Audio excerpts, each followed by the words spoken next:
razprav, s katerimi v Mestni občini Velenje zaključujemo pripravo vizije in strategije razvoja do leta 2040.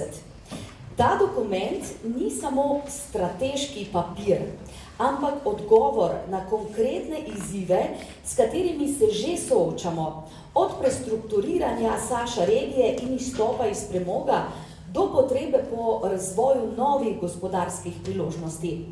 Da na hitro spomnimo, projekt poteka v več fazah že skoraj leto dni. Metodologija je vključevala neposredno sodelovanje različnih deležnikov, prebivalcev pa predstavnikov civilne družbe, strokovnih služb, občinske uprave, vodstva občine ter izbranih zunanjih strokovnjakov. S posebnim poudarkom na aktivnem vključevanju občanov so bile v sklopu projekta izvedene 4 tematske delavnice z nadpovprečno angažiranimi prebivalci. Terenska anketa med prebivalci vseh krajevnih skupnosti in mestnih četrti ter zaznavna anketa v sosednjih občinah. S tem je bila zajeta celovita percepcija tako notranjih kot tudi zunanjih deležnikov o razvojnem položaju in potencialih Velenja.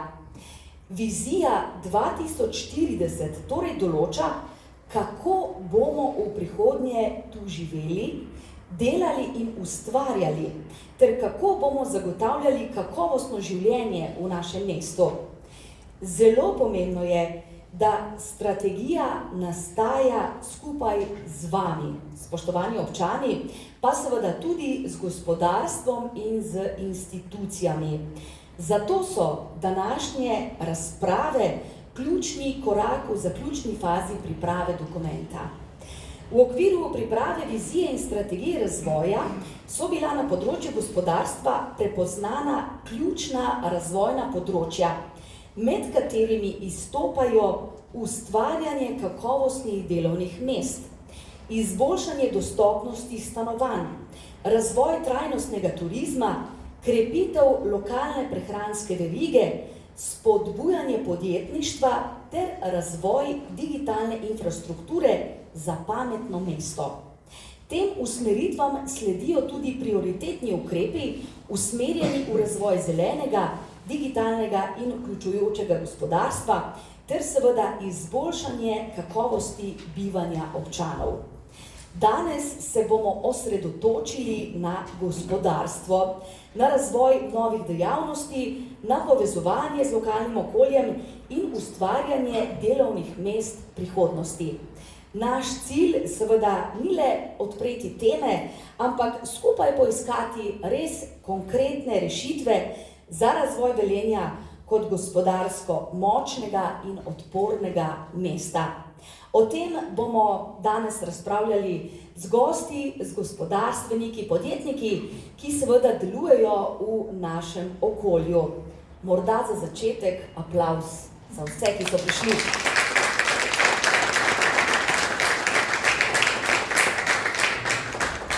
Pozdravljam predsednika Savinjsko-Šaleške gospodarske zbornice Vladimirja Pogača.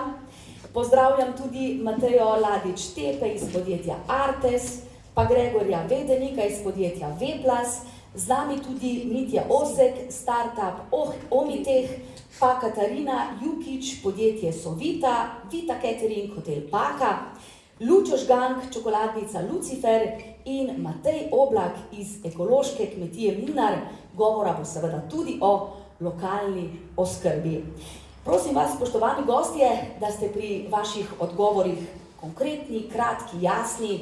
Za okroglo mizo imamo nekje 1 uro časa, seveda pa bomo ob koncu povabili tudi vas, spoštovane občanke in občani, da sodelujete, da postavite kakšno konkretno vprašanje. Če začneva midva, gospod Pogač, kaj mislite, katere panoge bodo po vašem mnenju v prihodnje nosilci našega gospodarskega razvoja?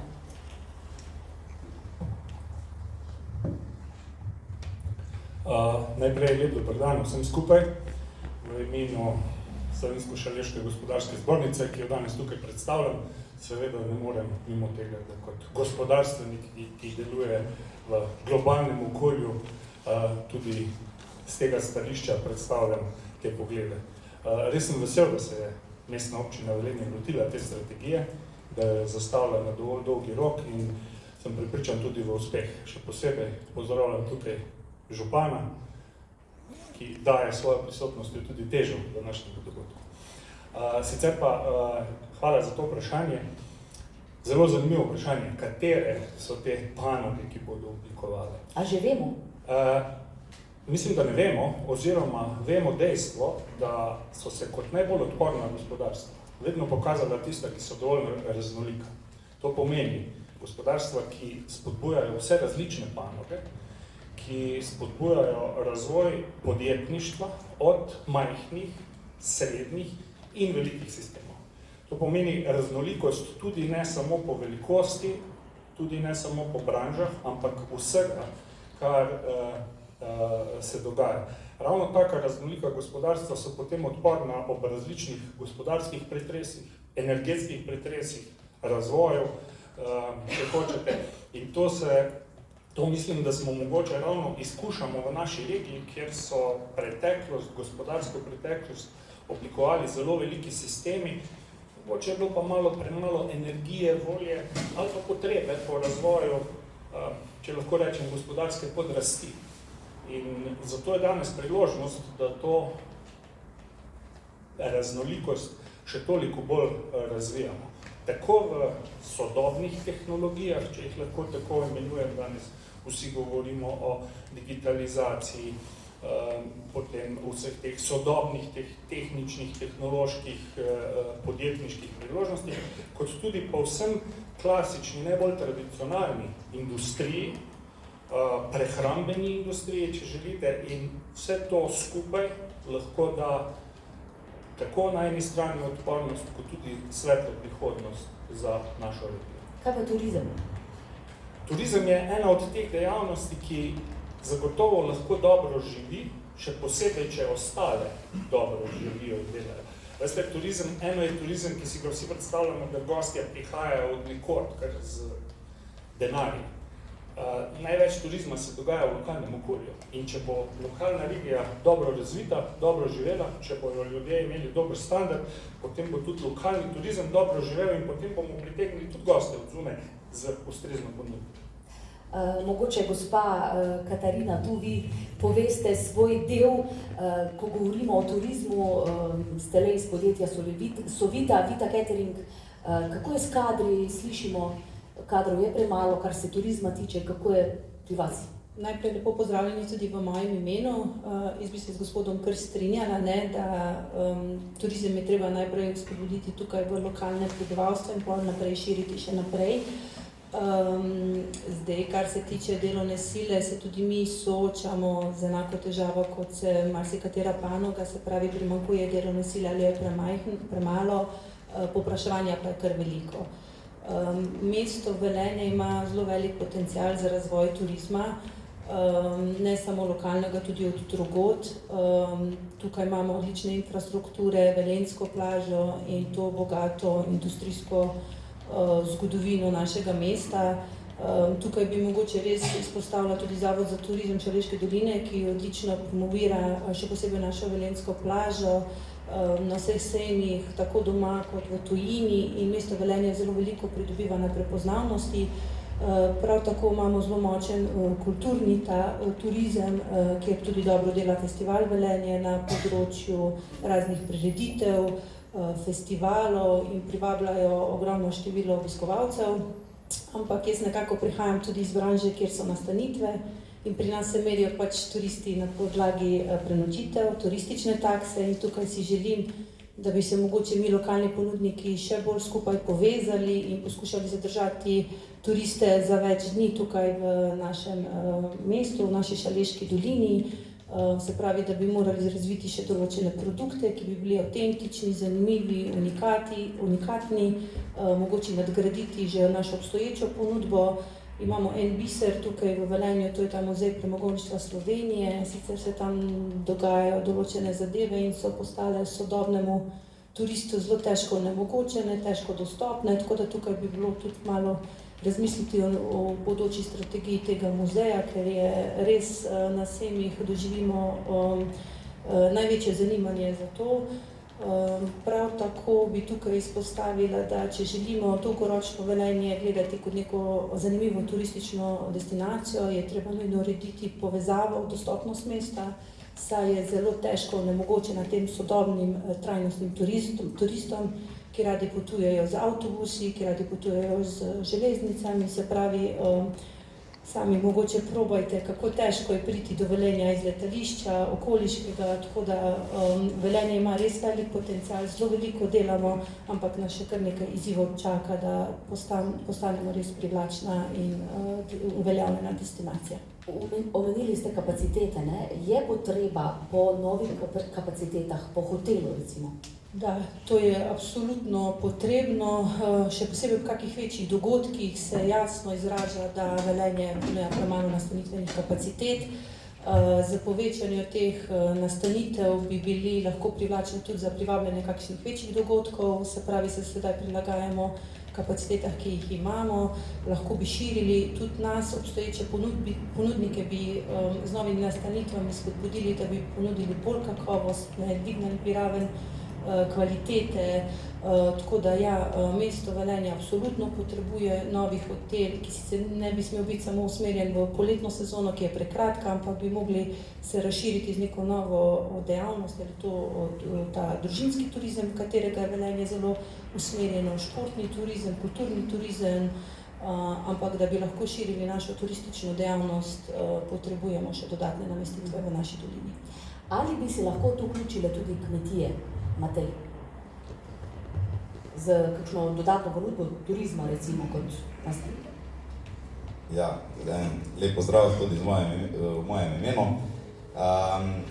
Ja, zdaj v naši Šaleški, pa rečemo v Velenjski občini, so že te turistične kmetije, ki že vabijo na svoje posestva tudi goste za prenočitev. Mislim, da ja, kmetija kot taka, glede kar se tiče teh prenočitvenih kapacitet, ne razmišlja oziroma ni to ciljna dejavnost kot taka kmetiji, ampak je bolj tista, v katero je kmetija usmerjena. Se pravi, ja, je to v pridelavo, prirejo mleka, pridelavo zelenjave ali pa v samo gostinsko ponudbo. V tem smislu mislim, da ni kaj dosti pričakovati strani kmetijstva, da bi se namestitvene kapacitete povečale. Mitja, če se ustavimo še pri startupih, združujete vaše podjetje globoko tehnično znanje s sodelovalnim pristopom za razvoj rešitev. Gre torej za visoko tehnološko podjetje. Tako konkretno, kdo lahko dobi službo pri vas? Taka ideja je, še pozdrav z moje strani. Kar se tiče startup sveta v Velenju, bom pozdravil sploh Saša Inkubator pa občino, ki imata, mislim, občina v prvi fazi, ki ima posluh tudi za nas, neke začetnike, ki se hočemo uveljaviti, ki imamo ideje, ki poskušamo. Po drugi strani pa tudi Saša Inkubator, kot ena ekipa, ki pripravlja prave vsebine za startupe. Zakaj? Startupi smo ponavadi tako, bom rekel, kruto vrženi v svet. Nismo še priznani, ne poznajo nas in smo pač raztreščeni, ne? Prideš kot ena firma na trg, kjer moraš biti konkurenčen, kjer moraš ponuditi nekaj novega in se ukvarjaš ponavadi z vsem drugim, razen s tem, kaj najboljše znaš, ne? Treba vzpostaviti podjetje, organizacijo, procese, na drugi strani produkt trpi. Rabiš pa tudi določena znanja ali pa določeno ekipo in tu vidim veliko vlogo Saša Inkubatorja, ki organizira delavnice, ki združuje razne mentorje iz vseh sfer, ki ti pomagajo pač vzpostaviti neko zgodbo pa neko idejo peljati naprej.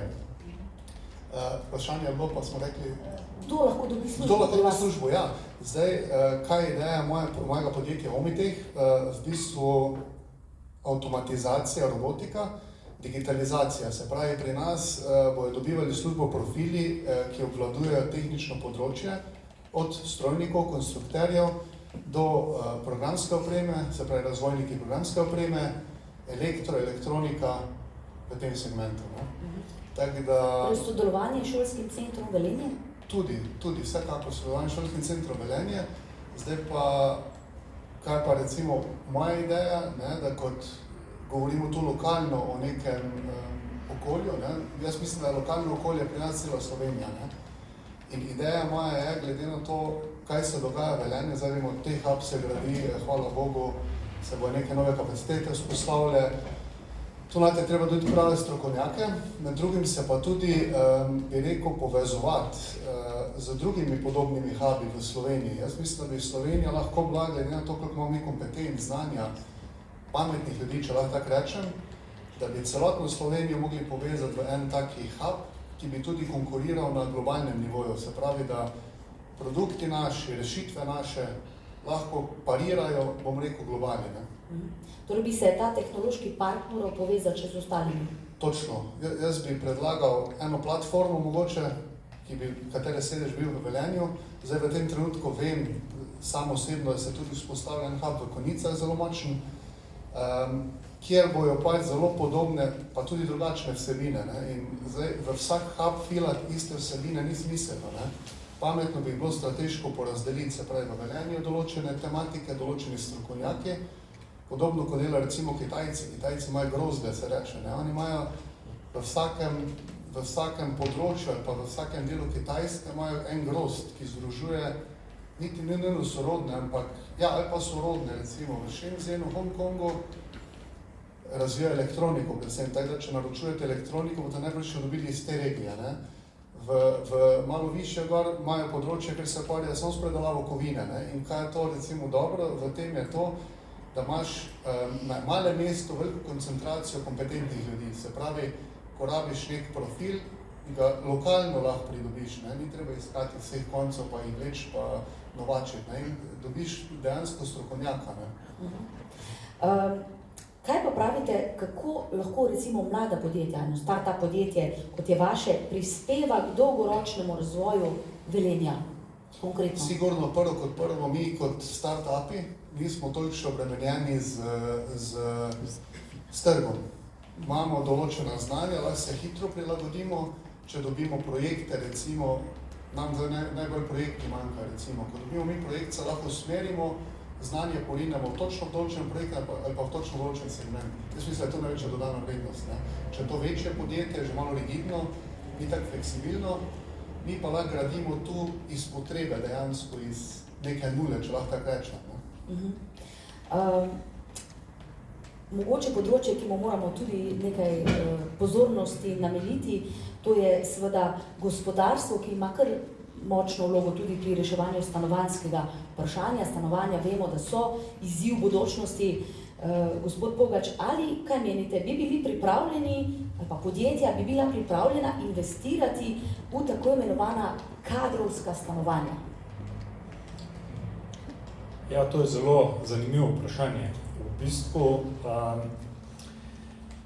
je tako, da v podjetjih moramo svoje resurse, svoja sredstva usmerjati predvsem v našo globalno konkurenčnost v osnovni dejavnosti. In zdaj, vkolikor me sprašujete, če bi bili pripravljeni investirati v kadrovska stanovanja, jaz mislim, da je to sicer mogoče zanimiva zgodba, ki na prvi pogled rešuje ta problem, o katerem veliko govorimo, o pomanjkanju stanovanj za mlade, ampak na drugi strani pa tukaj nam podjetja valimo neko odgovornost, širšo družbeno odgovornost, ki bi morala biti rešena drugače. Jaz mislim, da tukaj mora država in lokalna skupnost narediti nekaj na dostopnosti zemljišč in stroški za opremljanje zemljišč, da postanejo zazidljiva ali za enostanovanjske ali za večstanovanjske zgradbe. Na to pa seveda zasebni sektor, ampak tisti, ki to znajo, to pomeni gradbinci, projektanti, lahko po prostih, tržnih zakonitostih tudi dovolj stanovanj zgradijo. Če pa mislite tukaj na tisti zadnji korak, je pa zagotovo to lahko ena od možnosti, da podjetja ponudijo kot neko dodatno motivacijo, sploh če želimo privabiti kadre iz nekega širšega bazena, kot kadrovska stanovanja. Ne vidim pa tega koraka, da bi podjetja investirala, kot je bilo pred desetletji, v velike množice stanovanj. Torej posredno samo. Tako.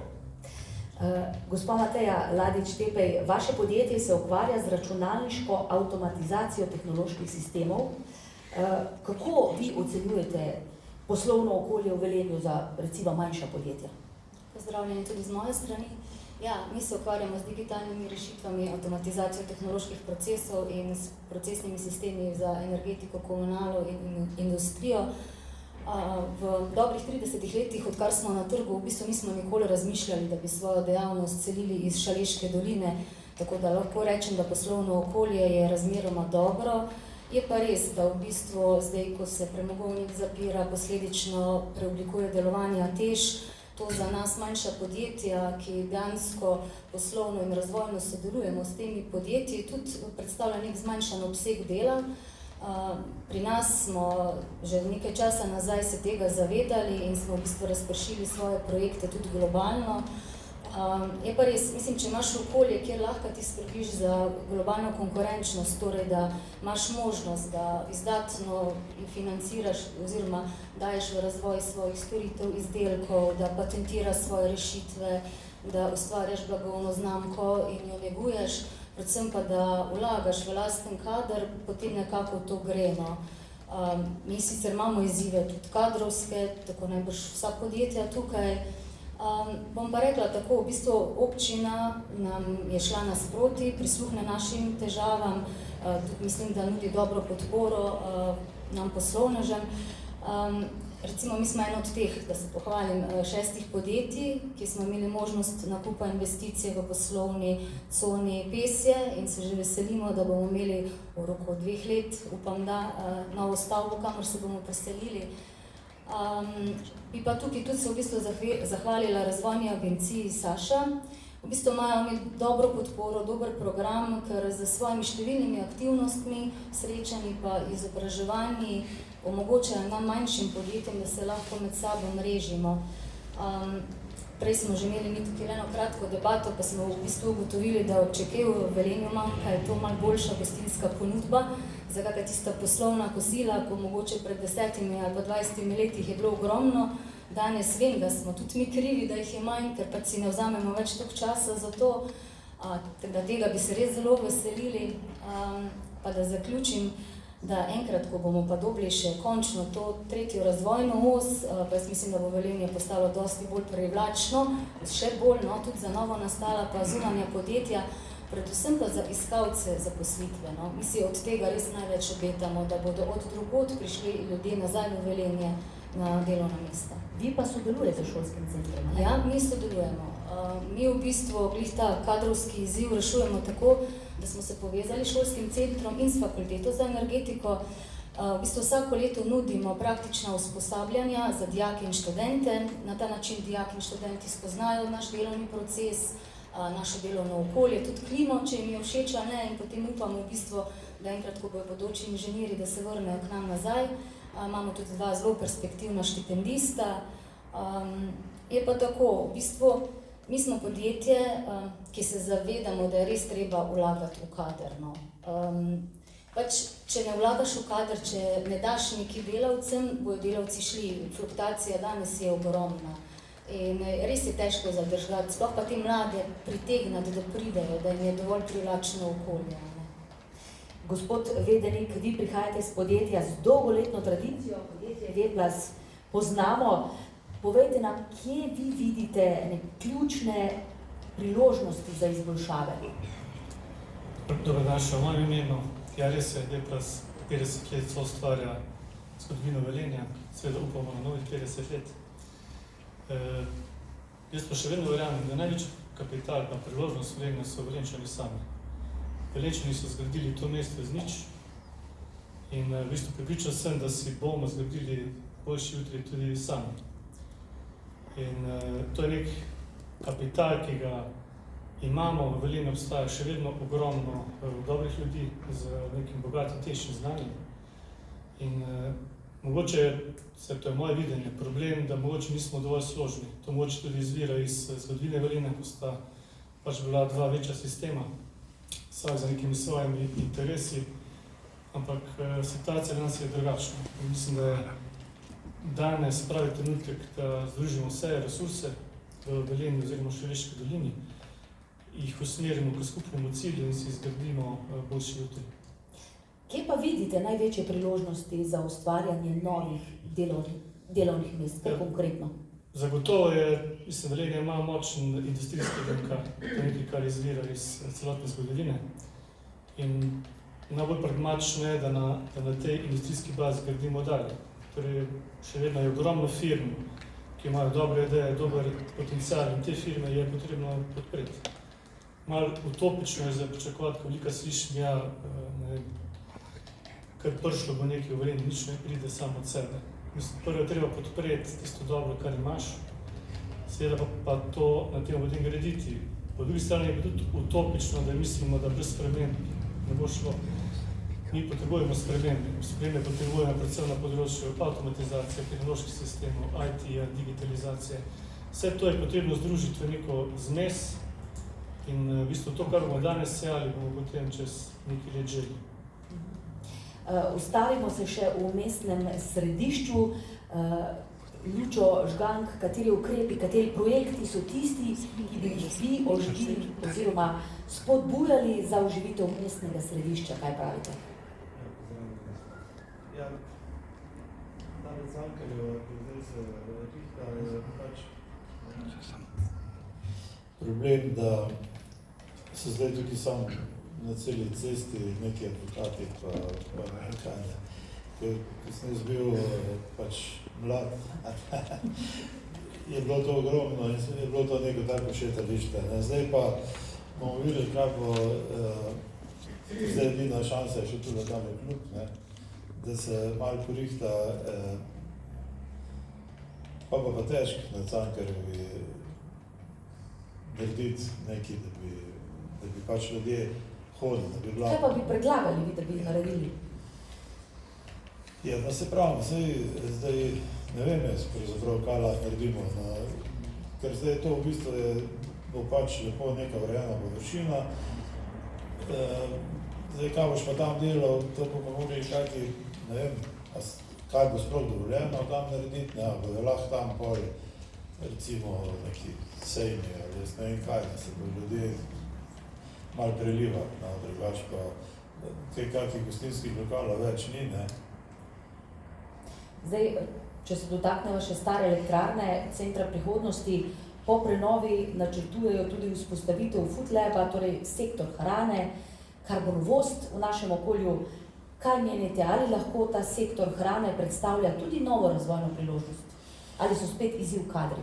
Ja, jaz mislim, da je problem, da v Velenju pač ni nekih kadrov, da bi lahko tudi furali, ker zdaj, če hočeš druge učiti, kako naj kuhajo, moraš pač imeti enega šefa in tak, ne. In zdaj, a bo to zalaufali, jaz bi rad, da bi, ker poznam pa nekaj par po Sloveniji teh takih istih zadev, ki pa pač kar neko klaufajo. Samo osnovni problem je tukaj, da do tega Velenja pač zelo težko prideš, ker ni ceste, ne. In zdaj mi vsi iz Velenja hodimo, ne vem, celo kino, ne, ni več, narod ni več, ne komunicira, sploh po temu covidu, se tudi navade so se spremenile, vse gostilne so vse 4 popolno prazne, ne. Na tiste malce pa posilčke še nekaj hodijo, pa fertik, ne.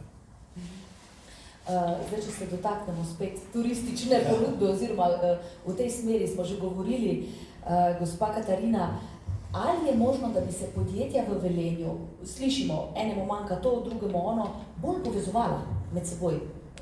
Jaz ravno mislim, da je tukaj ključ v povezovanju, sodelovanju v lokalnih ponudnikih, Strinjam se mogoče z gospodom Lučetom, da ta Cankarjeva je pred leti bi se že mogla drugače uravnati, osredotočiti, se pravi tam na mestu živi, mora biti veliko gostinske ponudbe, veliko nekih dogajanj, sicer se to rešuje z temi dogodki, s pomladnimi sejmi, z raznimi kulinaričnimi tedni oziroma dnevi tam.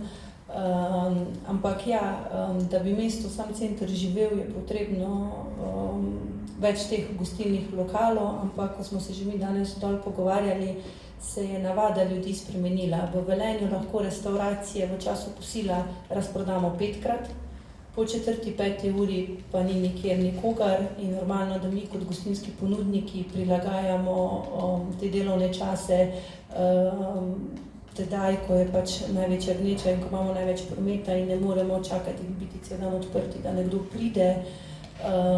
Moramo pa ustvarjati, tako kot je že gospod rekel, najprej lokalno to, se pravi, da spremenimo to lokalno miselnost in pol kasneje bomo tudi turiste oziroma ostale obiskovalce privabljali. Zelo zanimivo pa moram jaz tukaj povedati, ker v hotelu Paka je tudi kino, mi Velenjčani radi hodimo v Celje, Celjanari pa nam. Zakaj? Tudi mogoče, ampak pravijo, da še vedno imamo eno boljših ozvočen, dober kulturni program, dobre dogodke. Mogoče mi včasih sami pred seboj ne vidimo, da dejansko smo zelo uspešni v raznih promocijah, dogodkih, koncertih in da premalo cenimo, kaj imamo. Se pa z vsemi delno strinjam, da je treba urediti povezavost mesta, boljšo dostopnost, izboljšati kulinarično ponudbo, ta doživljalska mogoče doživetja še dvigniti na nek višji nivo in tako bomo lahko pol skupaj tudi ustvarjali boljše kulinarične zgodbe v našem mestu. Gospod Lučo, kaj bi še morala narediti lokalna skupnost, kar se gospodarstva, malih podjetnikov? Ja, jaz mislim, da se v Velenju kar veliko naredi, da ni ne vem kaj hudega. Jaz sem tudi seveda zdaj tisto zemljo tam dol kupil, to je zelo ugodno in to je, če bi šel tako isto zadevo, ne v Ljubljani, kaj 5 ali pa ne. Tako da tole je zelo bilo zelo vredno. Drugače pa tudi vse meni gre zelo na roke. Tako da, mislim na roke, se mi ne mora noben nič pomagati. Jaz si moram pač sam narediti, kar si narediš, mi pač živimo od tega, kar predamo. Držati se pa moramo pač nekega reda, ki je posod in tu pri nas je, bi rekel, dosti tolerantno vse skupno. Kako pa vi najdete kadre? Ja,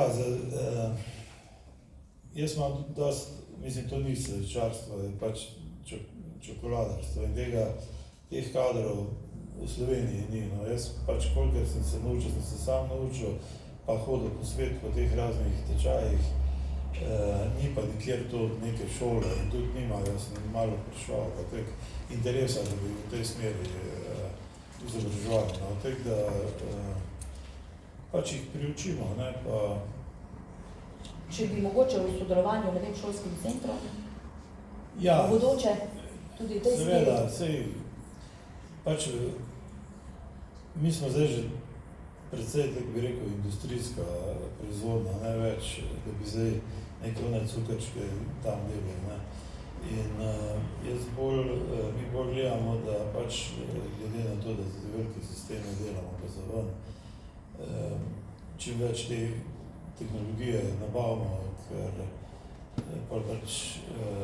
ker drugače ne gre ekonomika skozi, zdaj da bi na roke počeli tako, ker se je.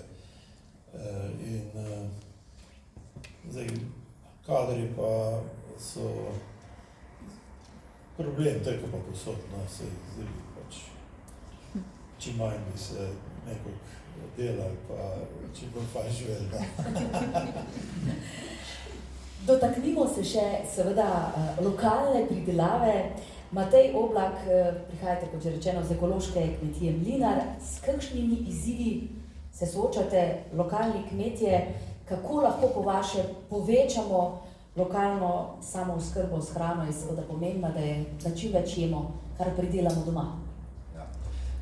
Ja, zdaj če govorim nasplošno, se kmetje soočamo celo leto z več različnimi izzivi.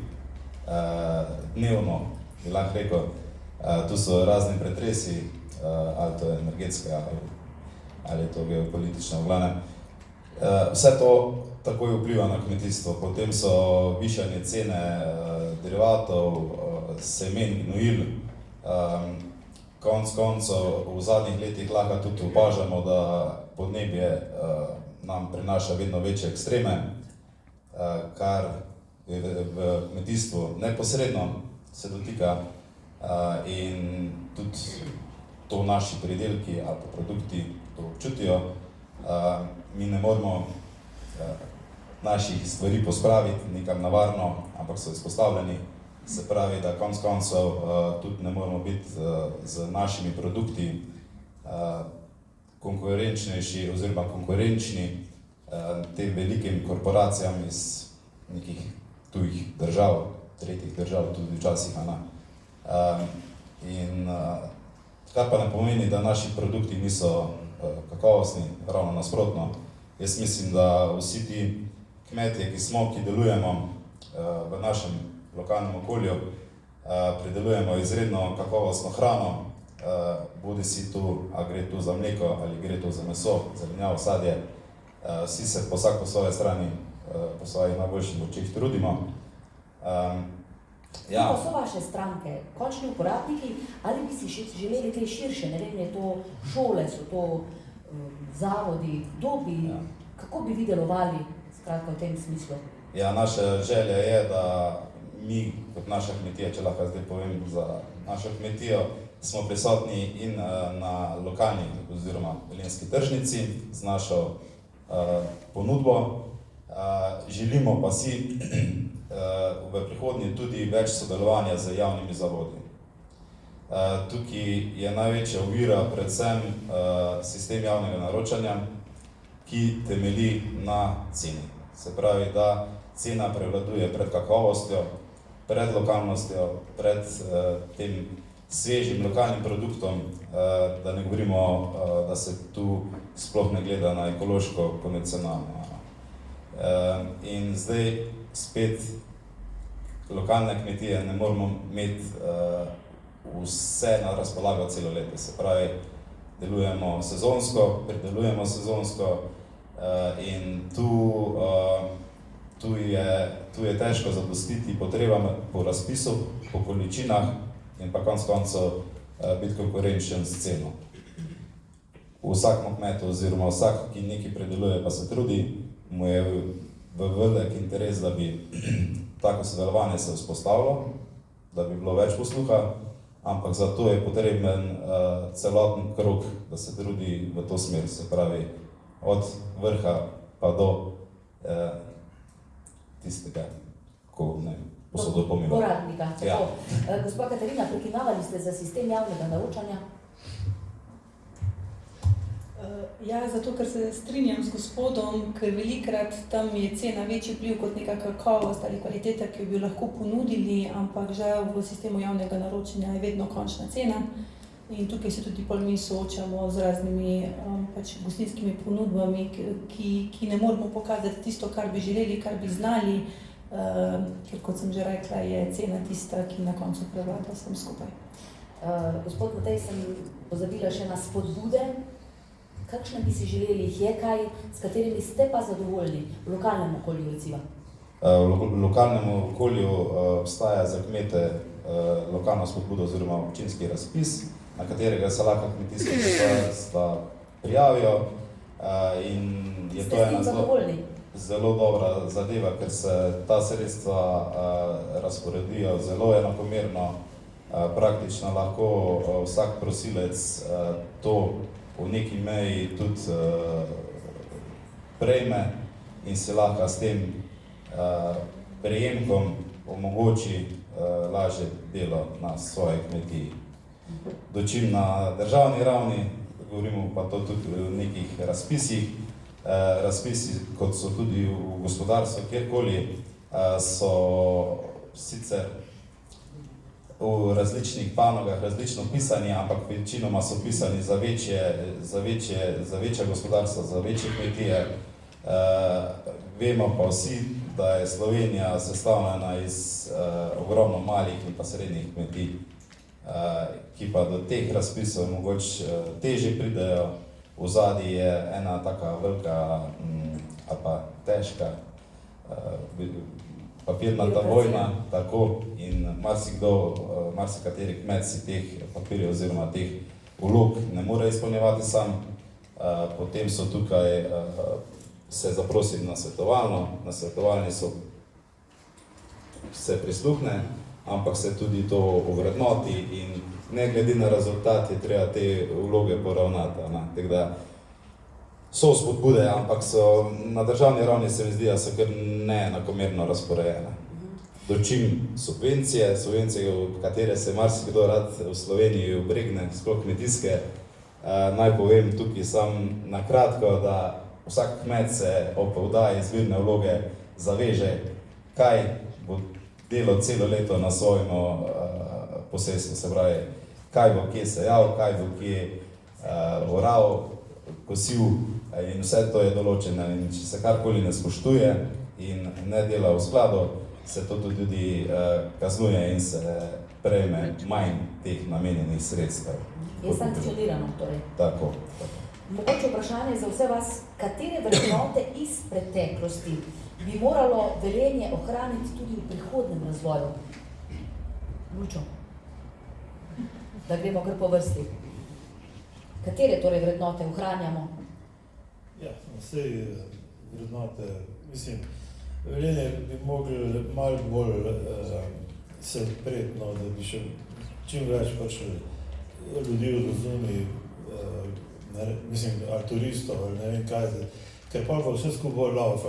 Organizirati bi se mogli tek, da se povežejo ti razni muzeji in tako recimo, ko so bili ti Metal Daysi, na primer, je bilo pač en teden polno, vse gostilne seveda in tak. Včasih so bili neki dan po jezeru s tistimi čolnički, je bilo neko svetovno prvenstvo, je bilo en mesec tukaj polno ljudi, ne. Takih dogodkov se tukaj pri nas manjka in dokler ne bomo dobili tujih ljudi noter, to zdaj med seboj ne moramo kaj veliko kolobariti z temi ponudbami našimi, ki jih imamo. Torej, turizem kar pomembna panoga. Ja, sigurno, vse glede na tole jezero bi lahko se ta turizem, ampak zdaj to spet sam že spolet, ne. Zdaj treba si še pač nekaj kaj zamisliti, da bi še drugače odpršil na vse. Pa ne? Ker sem nadaljevala.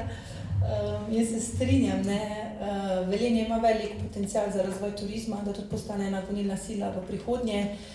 Poleg tega objezerskega turizma, mogoče tudi sama, ker sem bila v preteklosti športnica, vidim ogromen potencial tudi v športnem turizmu in tega bi bilo absolutno potrebno razvijati. Potrebno je več infrastruktur, z zavodom, z Rdečo dvorano, zelo dobro sodelujemo, ampak včasih tukaj tudi apeliram na občino, da bi bilo mogoče še bolj tega povezovanja med občino, tem ponudnikom športnih infrastruktur in nami namestitvenimi ponudniki, še več povezovanja in razumevanja za ta komercialni vidik, ker Velenje je športno mesto, imamo ogromno klubov, uspešnih športnikov, v Velenje privabljamo ogromno teh tekmovanj, od, ne vem, Davis Cupa v tenisu, zdaj v juniju je kolesarska dirka, začetek v Velenju do raznih tekmovanj, ampak mi se zelo soočamo, ko gremo na sejme ali pa kaj, ko dobimo kakšne ponudbe, je pa težko dobiti tisti termin, ki ga za ta komercialni vidik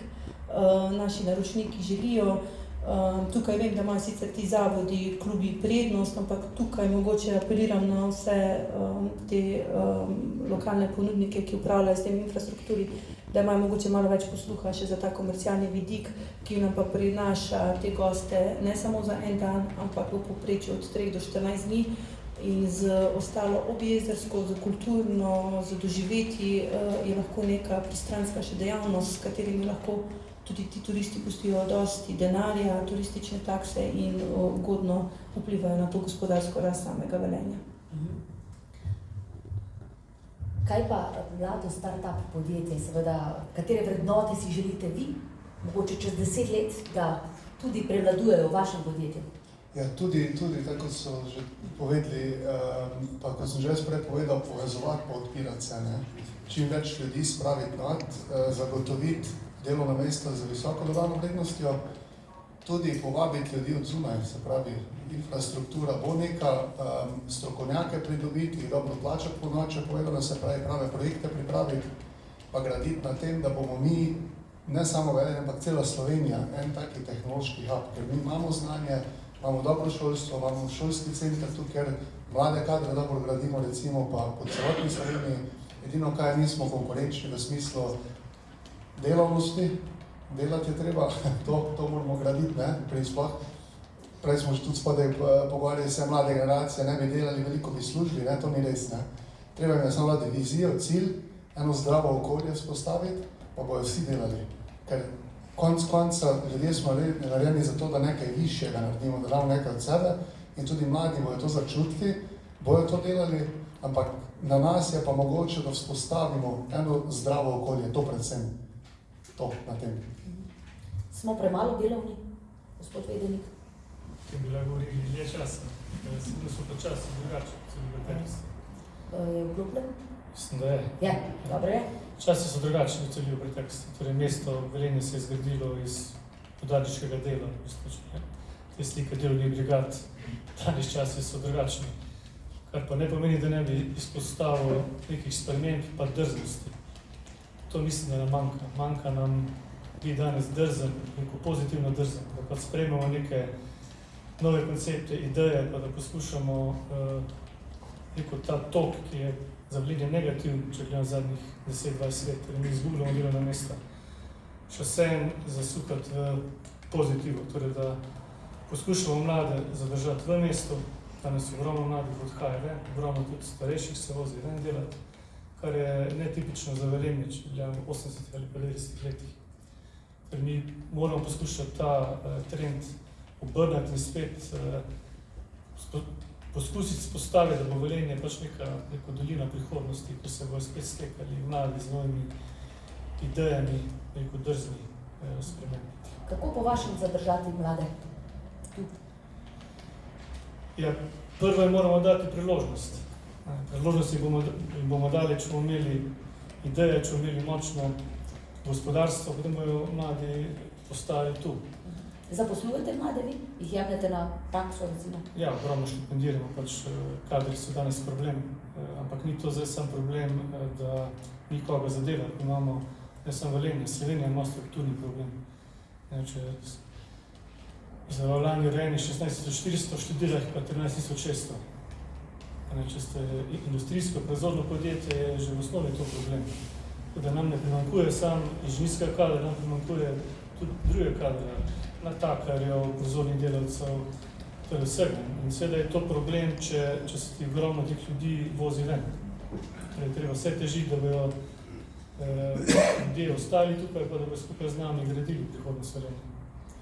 Kako vi vidite prihodnost? V bistvu jaz bi se najprej kar navezala tukaj ravno na to temo kadri. V bistvu kadri so prihodnost vsakega podjetja, če hoče biti uspešno podjetje.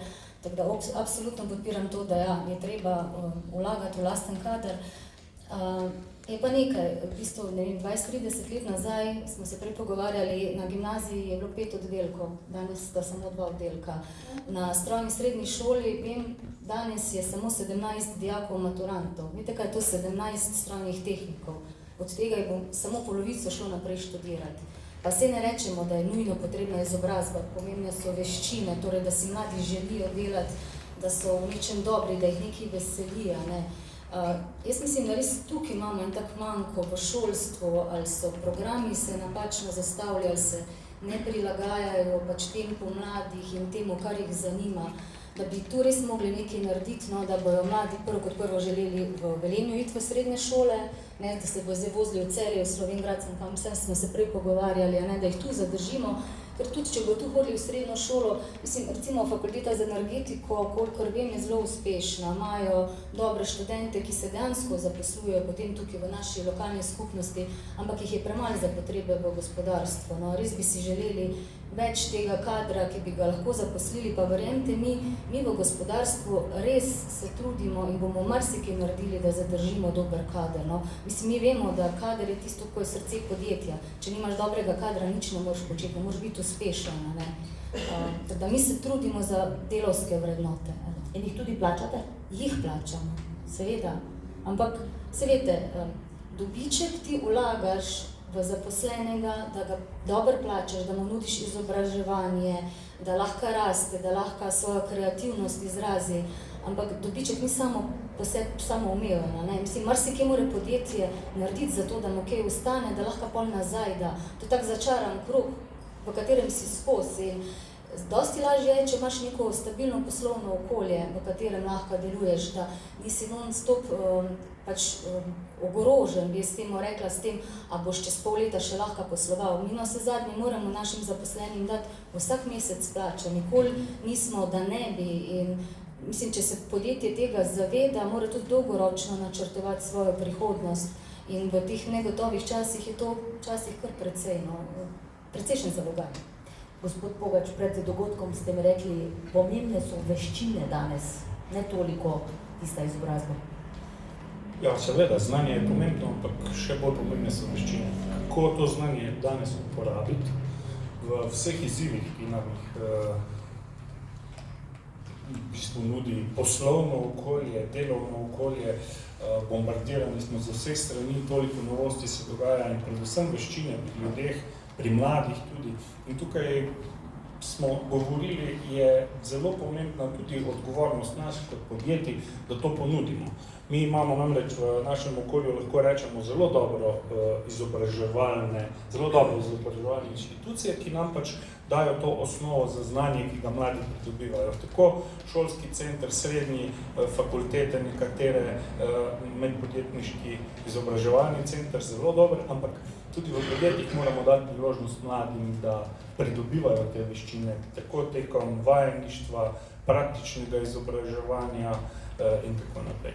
Pa, če mi dovolite, da se še vrnem k tistim vrednotam, o katerih smo govorili. Jaz mislim, da so te zelo pomembne. In v Velenju, čeprav nisem Velenčan, ne smemo pozabiti na to našo tradicijo, na to našo področje, iz katerega izhajamo in kam nas je pripeljala predvsem inovativnost in sodelovanje. V Gospodarski zbornici, Slovensko-šaleški zbornici zelo poudarjamo sodelovanje med podjetji.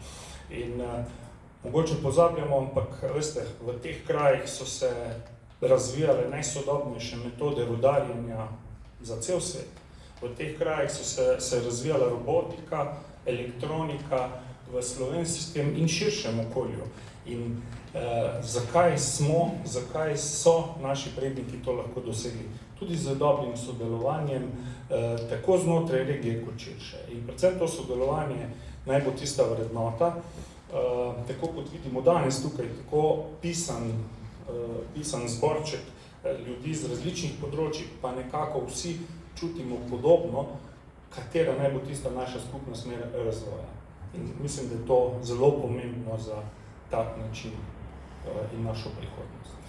Samo še zadnje vprašanje, potem bomo dali seveda tudi priložnost občinstvu. V enem stavku, konkretno, na kratko, vi ste omenili sodelovanje med podjetji, kaj pa lahko lokalna skupnost še stori za spodbujanje gospodarstva? Kakšen konkreten predlog v stavku? Težko je to v enem stavku, ker načeloma jaz sem zagovornik tega, da gospodarstvo mora svoj posel upravljati samo. Država, lokalna skupnost mora pač omogočiti te osnovno infrastrukturo. Omogočiti nam pogoje, da lahko delamo. In če tukaj mislim na lokalno okolje, pa mislim, da tukaj velenjska občina, velenjsko okolje že zelo dobro dela, predvsem podpora pri investicijah, v smislu dokumentacije, pogojev in vsega tega. Mogoče, če bi moral res konkretno reči, bi rekel one stop shop, to pomeni ena oseba na občini, če pride nekdo, ki bi želel investirati in ga lahko pelje skozi ves proces. Torej poenostaviti postopke. Tako, poenostaviti tiste postopke, večkrat je bilo danes rečeno birokracija in tako naprej. Vse mogoče včasih ni tako huda, je pa za večino podjetnikov, predvsem manjših, tistih, ki se razvijajo, precej neznan. In zato, da premagajo to zadevo, je taka pomoč lahko zelo dobrodošla. Kaj vi menite konkretno, kaj lahko lokalna skupnost stori? Ja, bom kar nadaljevala. V bistvu prva stvar, ki bi za nas veliko pripomogla, sploh kar se birokracije tiče, je, da recimo podjetja, ki imajo neke vzdrževalne pogodbe z lokalno infrastrukturo, da bi nam omogočili, da sklenemo večletne. Sejte, če moraš vsako leto se na javni razpis prijaviti, pa ti to vzame ful časa zaradi papirjev, bi nam več časa prihranili, če bi recimo sklenali 3-letno vzdrževalno pogodbo, pa imaš manj dela tukaj. Potem vsekakor bi lokalna podjetja lahko več vključili v projekte, ki jih občina izvaja, ali pa vsej nam dali prednost manjšim podjetjem. Potem pa, Konkretno. Recimo primer je bil tak projekt, je bilo to merjenje prometa in kakovosti zraka, kjer sicer je vključen šolski center, ampak drugače so pa 3 podjetja, ki niso lokalna. Pa recimo mi se ukvarjamo z vremenskimi postajami, pa vem, da bi zelo lahko kaj pripomogli tukaj zraven. Potem pa recimo ti javni razpisi, no, ko so, to je nam tak pereč problem. Mi smo majhno podjetje, mi si ne moremo privoščiti neke večmilijonske investicije in da bi javne razpise prilagodili v manjše sklope, zato da nam omogoče, da se tudi mi prijavimo. Sicer mi na nek razvojni razpis smo se, ampak recimo je pa investicijski, kamor preprosto ne moremo priti zraven, ker imamo budžeta tako velikega. Gospod Vedenik. Ja, gospod Pogač je izpostavil sodelovanje. To je sicer temeljna naloga zbornice, ampak mislim, da tudi lokalna skupnost mora biti nek most med vsemi deležniki Šaleške doline, če rečem širše. V bistvu mora zagovarjati interese vseh deležnikov za skupni cilj.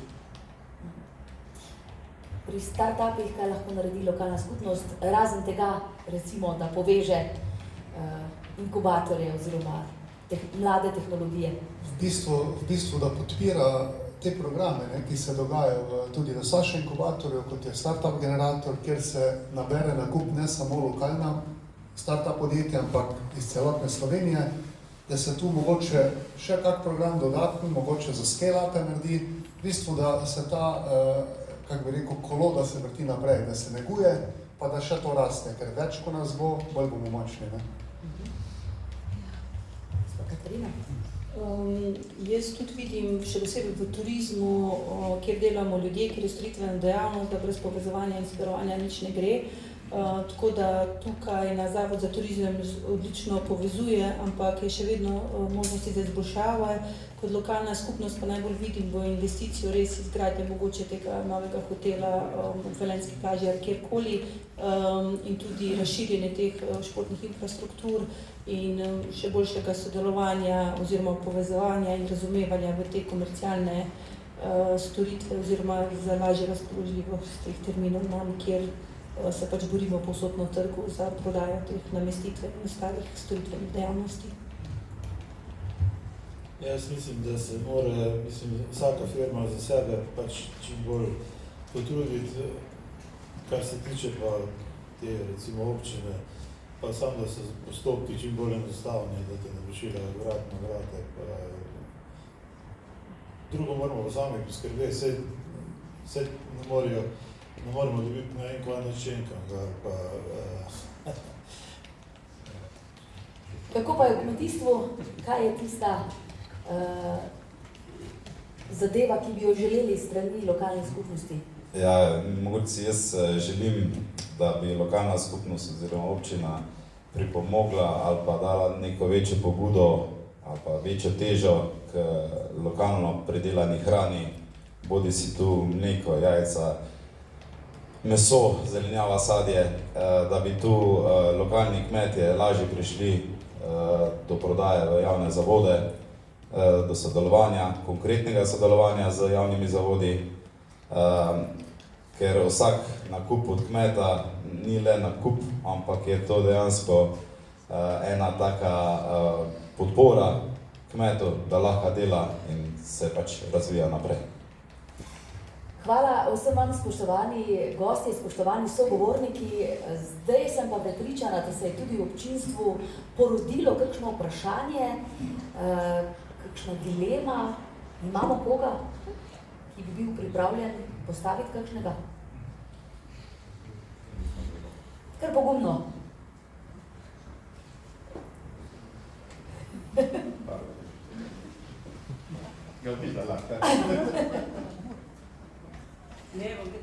Kar na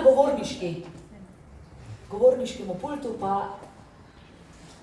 Ja, vsem sem Karla Siter, močno upeta tudi v pripravo te strategije in ko smo spraševali občane, ko smo izvali te ankete, je bilo recimo področje ponudba delovnih mest najslabše ocenjena, oziroma drugo najslabše. Se pravi, je razkorak med tem, kar mi ponujamo, oziroma gospodarstvo ponuja, pa kaj si ljudje oziroma občani želijo. Kje vidite tu razloge? Hvala lepa. Ja, Pogač. A je res najslabša ponudba dela v Velenju? Mislim, da ne. Zdaj, upam si trditi, da tukaj gre pač za neke osebna pričakovanja ljudi in za tisti nek razkorak med pričakovanji in ponudbo.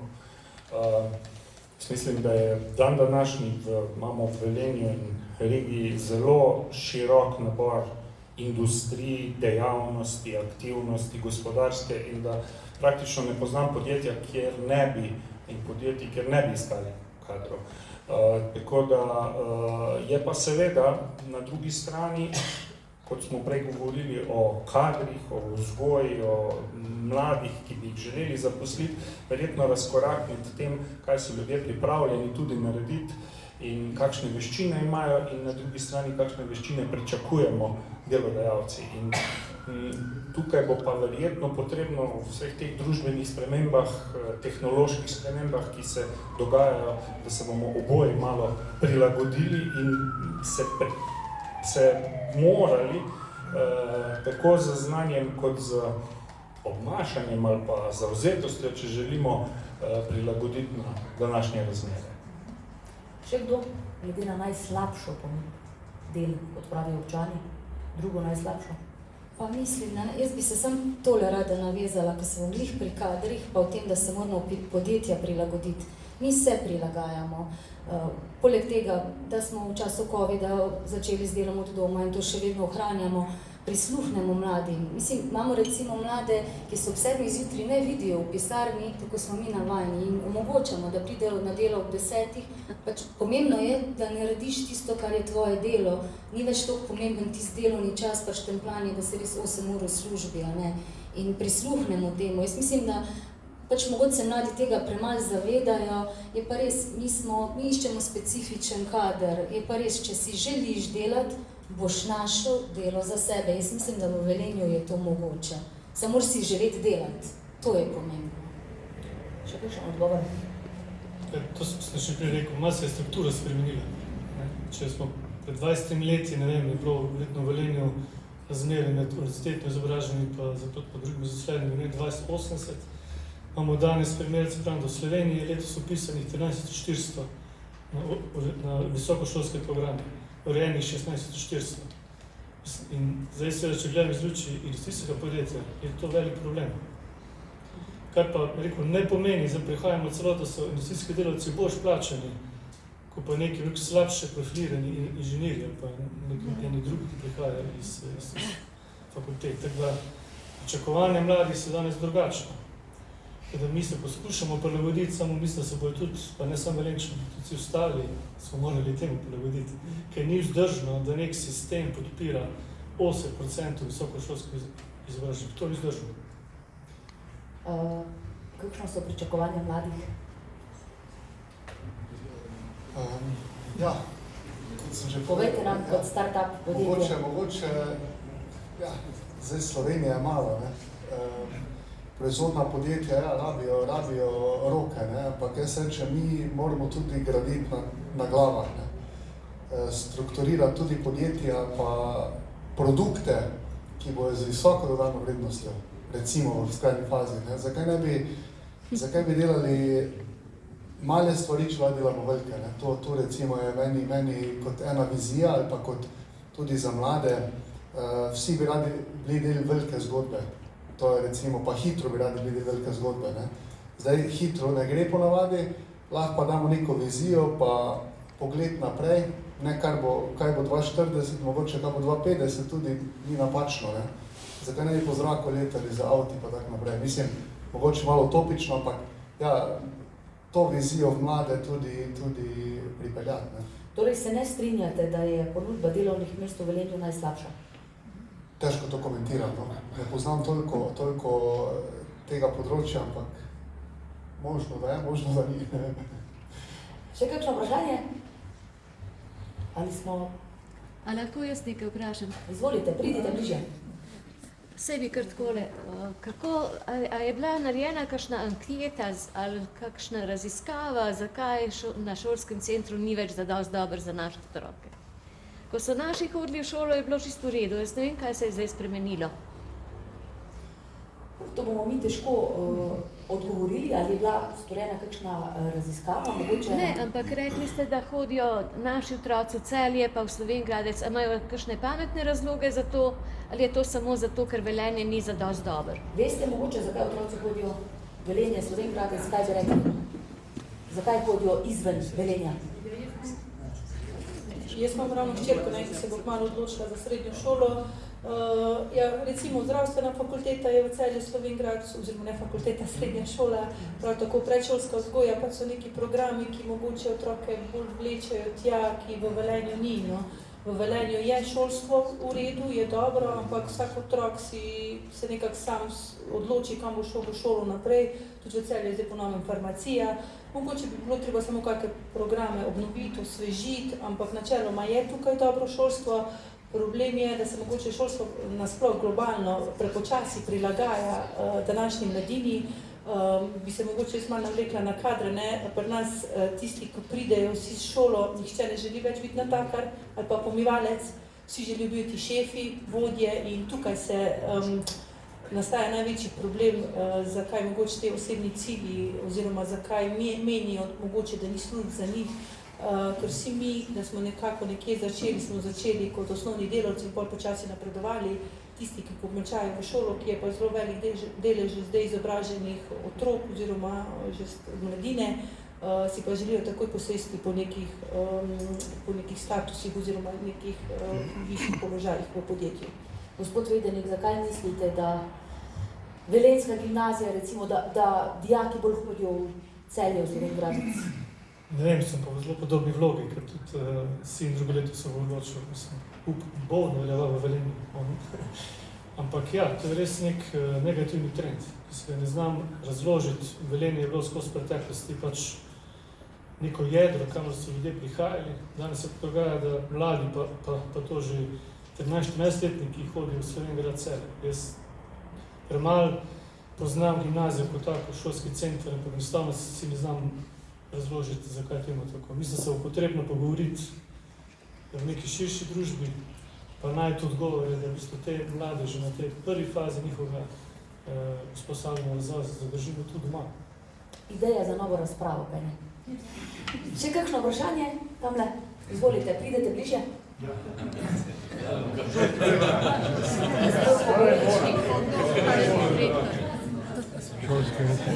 Direktor šolskega centra Velenje. Poglejte, sem direktor šolskega centra in tle, ko poslušam, velika večina otrok, ki v osnovne šole končajo, se vpiše k nam v šolo. In resnično nam je žal za vsakega, ki bi v programe, ki jih mi ponujamo, šel kam drugam. Tega se ne dogaja veliko, je pa res, da se v gimnazijskem programu več dogaja kot v vseh drugih. To je pa tudi zato, da recimo, če sem jaz na neki poziciji, pa če bo otrok prišel tja na tisto šolo in kako ga bojo gledali in tako naprej. Tu je glavni razlog, da se kdo upiše kam drugam.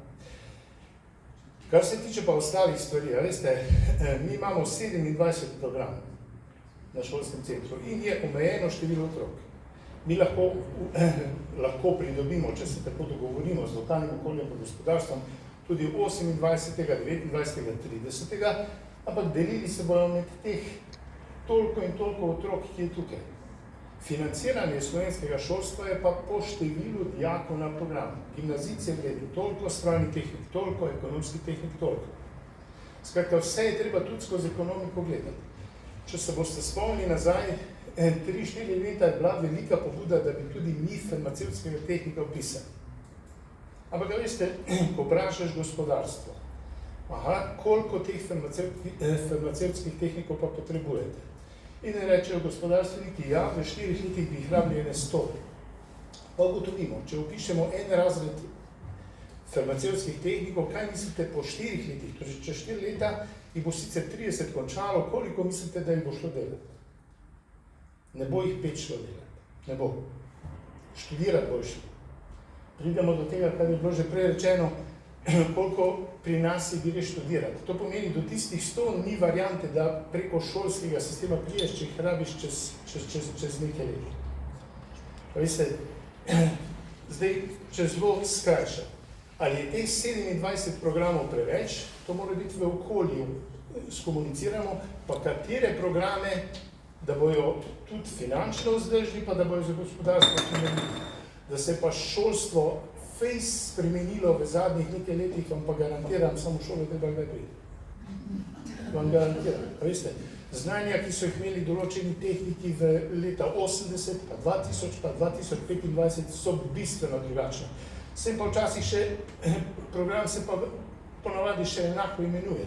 Sam znanja so pa totalno druge.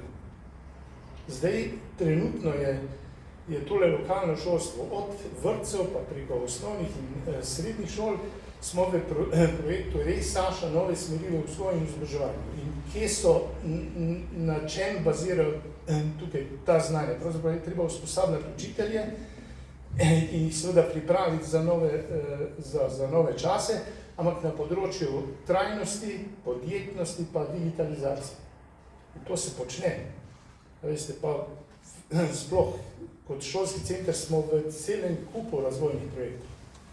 Veste, tu delajo ogromno. Je pa res, nimamo zdravstva. Zakaj ne? Preprosto, ker sta Slovenj Gradec pa Celje tako blizu.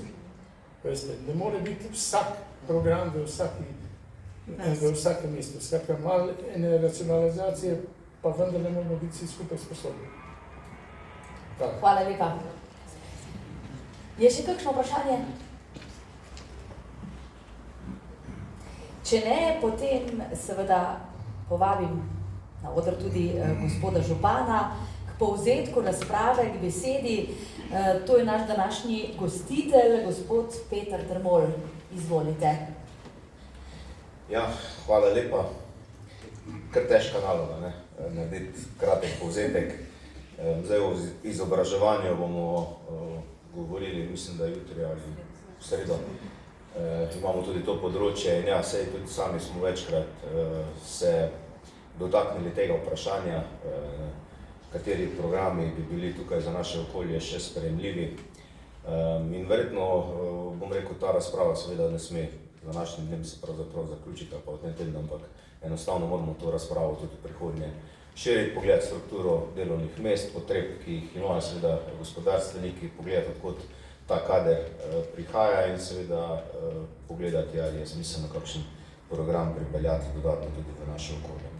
Ja, to, da pa danes govorimo o gospodarstvu, je seveda, sem zelo vesel, da imamo res zelo mešano družbo, približno tako tudi, bom rekel, zgleda naš pomislek ali pa razmislek o tem, na kakšen način razvijati gospodarstvo, da se zavedamo vsi skupaj, da imamo pač zelo širok ekosistem, ki med seboj seveda mora biti povezan, ki mora biti sodelovalen in pred spremembami ali pa med spremembami, v katere smo že pravzaprav vstopili, je to zavedanje zelo pomembno. Prej sem sicer pogrešal, ampak zdaj v zadnjem sklopu vprašanja je bilo seveda, je bil tudi podan odgovor, kaj lokalna skupnost seveda lahko stori. Mislim, da na področju gospodarstva je seveda naša primarna dejavnost in to mora biti tudi naprej do leta 2040, da res poskušamo z infrastrukturnimi vlaganji zagotavljati pogoje. Mi zdaj vemo, da imamo pač poslovno cono Stara vas, ki je nekje približno 50% zasedena, naslednjih 50% se bo sprostila verjetno že v tem letu, ko bo tudi umaknjen daljnovod, skratka bomo takoj morali začeti z pripravo projektne dokumentacije za širitev komunalne infrastrukture. Imamo novo poslovno cono Pesje, ki mislim, da bo izjemno čudovita poslovna cona, no potem se bo nam pa tukaj ustavi, ne. In jaz mislim, da imamo na tem področju dela do leta 2030, strategija je pa do leta 2040 in bo potreben zelo tehten premislek do takrat, pa verjetno že prej sprejeti tudi odločitev, skratka, kje bomo imeli še tista industrijska ali pa gospodarska območja, kamor bo mogoče umeščati razne poslovne cone in podobne zadeve. Tako da tu nas čaka seveda zelo velik, to je predvsem, kar se tiče izzivov, ki jih imamo na področju gospodarstva. Gospa kolegica Tepe je prej tudi povedala, da se morajo zelo prilagajati že podjetja, ki so manjša in so odvisna od premogovnika Velenja in Teša. In to je tudi namen prestrukturiranja, skratka, vsa ta podjetja se pač na nek način ne more biti več v nekem varnem zavetju, da bodo imeli vsako leto toliko in toliko prometa v teh podjetjih, ampak so tudi ona soočena z prestrukturiranjem svojih podjetij in to je pač ta verižna reakcija ali pa negativna posledica, s katero se pač podjetja morajo soočati in tukaj smo seveda predvsem tisti, ki poskušamo tudi z neko povezavo med ministrstvi in pa seveda podjetniki potem tudi predvsem sprejemati takšne ukrepe na ravni države, da bodo seveda programi in želje ali pa potrebe manjših podjetij tudi uslišane in da bodo se lahko tudi lažje prestrukturirali. Jaz pa vsi mi zelo veliko stavimo na startup skupnost, konec koncev je to strateški projekt, ki ga nam je uspelo umestiti, čeprav so se kar fejstopirali, torej dolino startupov v sam zakon o prestrukturiranju naše regije. Tukaj bomo zdaj tudi takoj seveda naskočili, katerakoli vlada že bo, da mi ta člen oziroma ta strateški projekt tudi aktiviramo. Tukaj je seveda zelo veliko manevrskega prostora potem tudi za dodatne programe, za vse tisto sploh, če bomo znali zdaj, če bomo pridobili ta sredstva, ki so predvidena in bomo lahko ta sredstva usmerjena neposredno v programe startupov. Tako da tukaj je sigurno največ ali pa zelo velik potencial, ker s tem tudi na nek način se ustvarja pritisk manjših podjetij, dviguje tudi konec koncev konkurenčnost v samem gospodarstvu v našem okolju in tukaj bo seveda tudi zelo zanimivo. Veliko je govora tudi o turizmu, zavedamo se, da zavedati se moramo, da turizem je vse v začetni fazi. Zdaj, če imamo mi 120-130 tisoč prebivalcev, obiskovalcev Velenjske plaže, še ne pomeni, da smo mi seveda naredili v turizmu vse, kar moramo in so tudi naši pogledi na razvoj turizma pravzaprav identični, kot smo zdaj tukaj tudi slišali. Širiti moramo ponudbo, zagotoviti nočitvene kapacitete. Če bomo nočitvene kapacitete imeli, potem bo vse skupaj lažje. Športna infrastruktura, absolutno športni turizem, konec koncev kulturni turizem, vse to je naša priložnost in tukaj bomo res mogli čim prej pridobiti nekoga, ampak to pač tudi trg mora svoje narediti, da bo zgradil tudi hotel oziroma zagotovil dodatne nočitvene kapacitete. Veliko je povezave tudi s prehransko industrijo, to je posebni segment, ki se ga bomo tudi še dotikali zdaj, sploh ob prenovi stare elektrarne. Lučo je našel svoj prostor tudi v poslovni coni Pesje, tako da jaz si zelo želim, da bi mogoče tudi kak muzej čokoladnice nastal, ker v en takšen muzej me je že peljal tudi pogledati in je res neka, bom rekel, dobra znamenitost za nek kraj in tudi to je lahko del turistične seveda ponudbe. In pa zelo veliko je bilo govora o kadrih. Tukaj pa mislim, da bomo morali, bom rekel, biti nekoliko bolj inovativni, nekoliko bolj drugačni. Mi imamo, kakorkoli gledamo, ta handicap, da vseeno nismo univerzitetno mesto. Če bi bili univerzitetno mesto, se mi, bom rekel, verjetno ne bi ukvarjali tako veliko s kadri, bi bila celotna zgodba le lažja. Vemo pa pač, da po nekem srednješolskem izobraževanju mladina gre, koliko se pa te mladine vrne, pa seveda potem drugo vprašanje. Tukaj se pa tudi strinjam s sogovorniki, da je potrebno, bom rekel, res biti nekoliko drugačen, ustvariti neke nove priložnosti, neke odbite ideje dobiti, na kakšen način bomo mi mlade zmotivirali, da bodo prišli nazaj v naše okolje. Vemo pa, da je vse to povezano tako z dostopnostjo stanovanj, z kvaliteto delovnih mest. Jaz mislim, da vseeno se kaže posledica, bom rekel, tega anketnega vprašanja, da je premala razpršenost delovnih mest, zato ker pač smo bili, kot je bilo ugotovljeno, pretežno odvisni od Teša, premogovnika in pa Gorenja in da se pač ta diverzifikacija mora zdaj seveda v tem procesu tudi narediti. In pa absolutno potrebujemo nov študentski in pa dijaški dom, na tem intenzivno delamo. Če nam še to uspe, potem mislim, da bo tudi ta ekosistem za Velenje, bom rekel, zelo na visoki ravni in da bomo seveda za mlade ustvarili, bom rekel, tudi neke priložnosti in da bodo tudi v te študentske in dijaške dome konec koncev hodila mladina od drugod in v upanje, da bo seveda tudi ta mladina potem tukaj ostala. Potem seveda je tudi to lahko neka dodana vrednost. Skratka, vidimo, da smo med seboj povezani, kar se tiče javnih zavodov, večni problem z javnimi naročili, absolutno se strinjam in sem ravno zdaj razmišljal, premogovnik Velenje bi vsi nareč ustavili, razen zdaj, ko prihaja pa energetska oziroma ko smo pač padli v neko krizo zaradi globalnih razmer, pa vsi skupaj sprašujejo, kako bi pa mi ta premogovnik zdaj pač obdržali še po letu 2033 in koliko kapacitet sploh na letni ravni izkopljamo.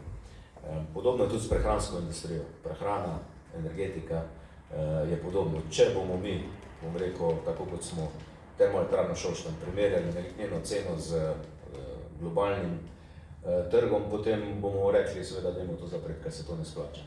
Podobno je tudi pri prehrani. Če bomo primerjali nekega kmeta, ki predela toliko in toliko zelenjave, ga dali na trg in bomo videli, da pač, ne vem, Hofer, Lidl in podobne zadeve seveda lahko po nižji ceni prodajajo in ne bomo omogočili, bom rekel, preko teh javnih naročil, da bodo mladi kmeti, vsi kmeti, lahko konkurirali na teh javnih naročilih, potem nismo naredili nič.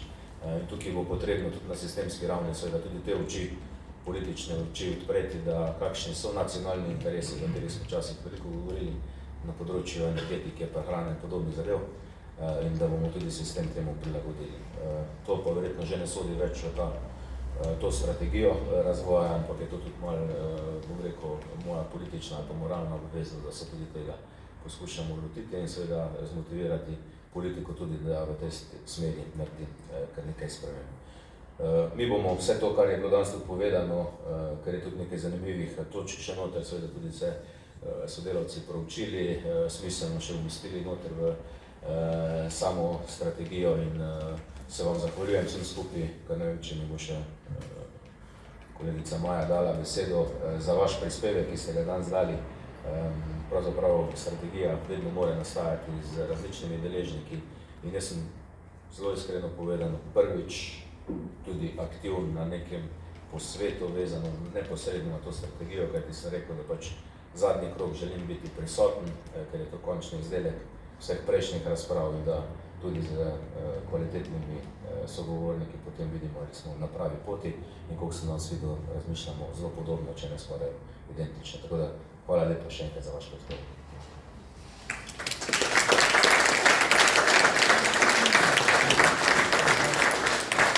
Hvala lepa tudi vam, spoštovani gospod župan. Hvala lepa vsem mojim sogovornikom v današnji razpravi na temo gospodarstva.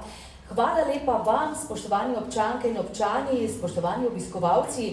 Lepo vabljeni tudi jutri na javno razpravo na temo promet, infrastruktura in okolje.